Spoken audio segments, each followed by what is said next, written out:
Drama Kolosal Bani Khidir karya budayawan MH Ainun Najib yang digelar hari Minggu tanggal 30 Juni di lapangan hijau Pondok Gontor memukau sedikitnya 6.000 penonton yang menyaksikan pergelaran itu. Penonton drama itu dibungut tanda masuk sebesar Rp1.000 sampai dengan Rp3.000. Tak beranjak dari tempat duduknya hingga drama berharga Rp16 juta itu usai.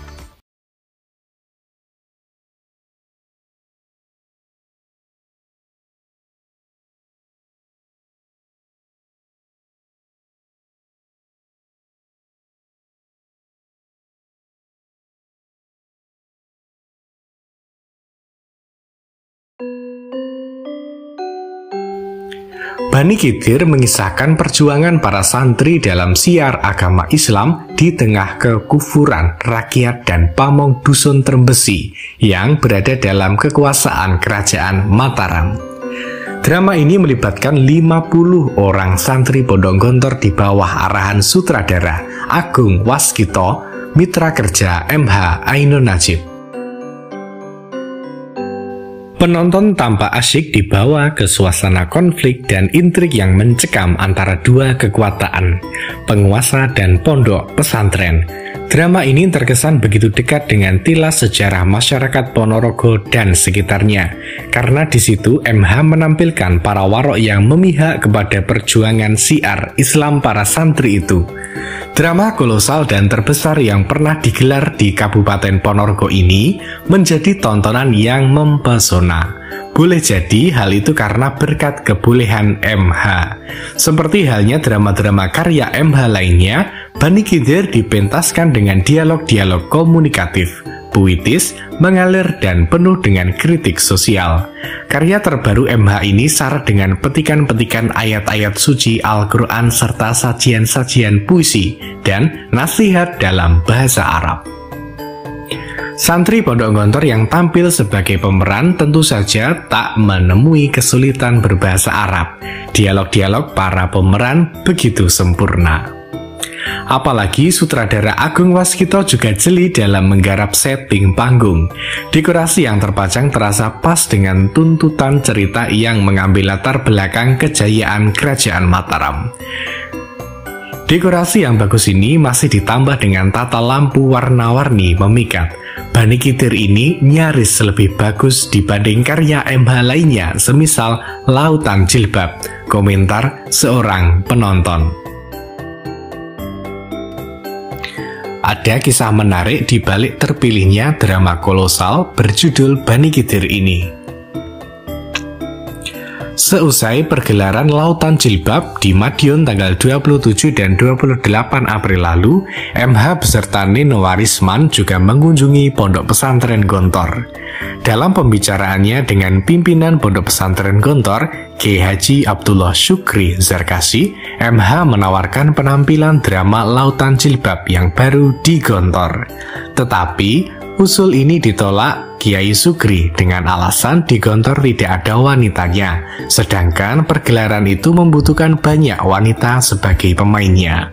Kemudian MH memberikan alternatif kedua dengan memberikan naskah drama karya Agung Waskito yang berjudul Dajjal.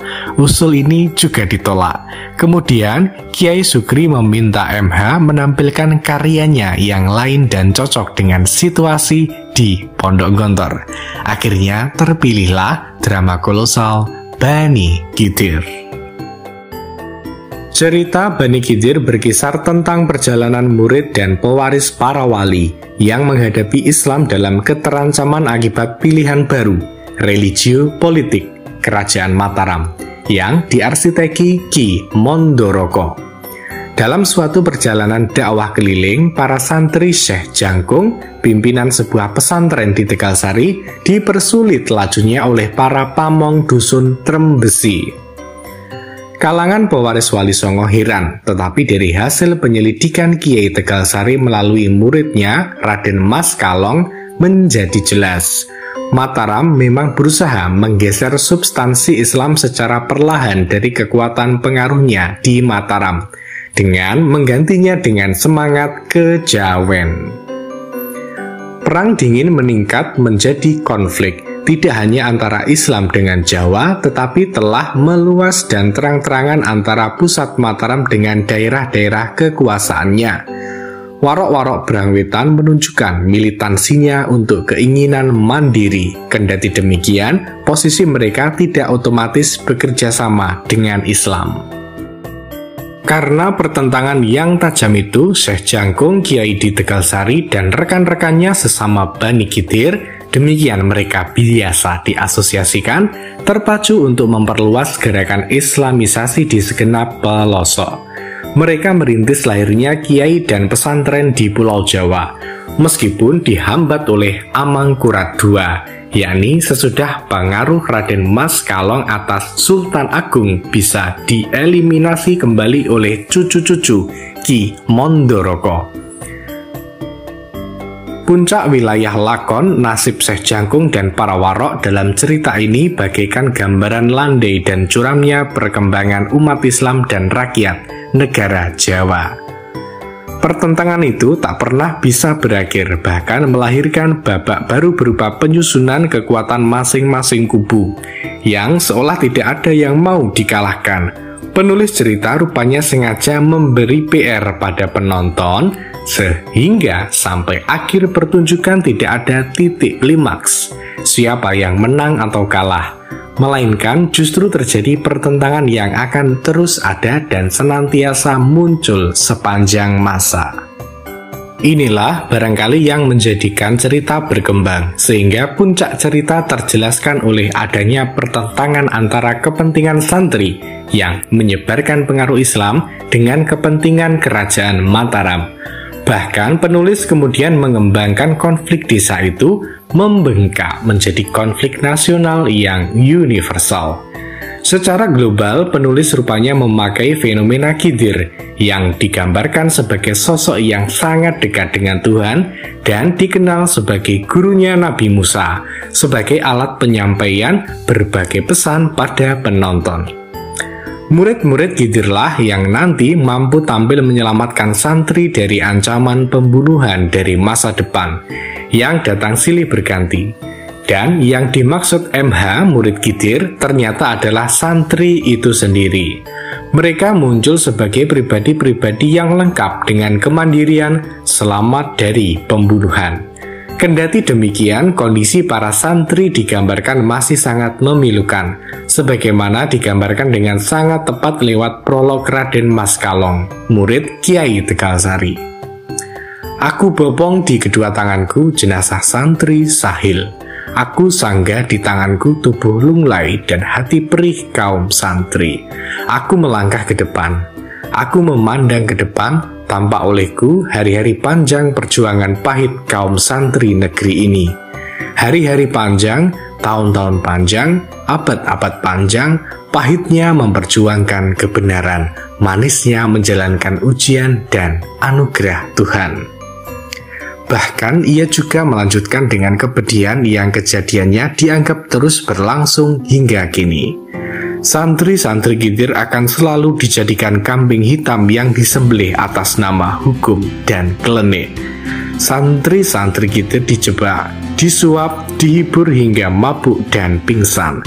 Akal pikiran para ahli ilmu sihir menyulap sangat banyak santri-santri Khidir, menjelmakan mereka menjadi bebek-bebek, menjadi kambing-kambing, menjadi ayam-ayam ras. Karena itu, ia berharap ajarkanlah ilmu Khidir, Guru Musa, sebarkanlah ke setiap sudut negeri kepulauan ini. Jangan meremehkan, karena abad-abad ini adalah abad-abad pahitnya jihad, pilunya perjuangan. Fir'aun akan hadir di benua seberang, namun jangan lupa Fir'aun juga akan muncul dari dalam diri kalian sendiri. Istighfar, wahai santri-santri Khidir, istighfar. Di samping mengambil cerita soal santri, MH juga memasukkan tokoh khas Ponorogo yang kita kenal dengan Warok. Gambaran orang yang negatif tentang Warok dicoba dinetralkan lewat dialog antar Warok dalam drama ini. Yang jelas, Warok digambarkan tidak selalu salah. Perhatikan cuplikannya.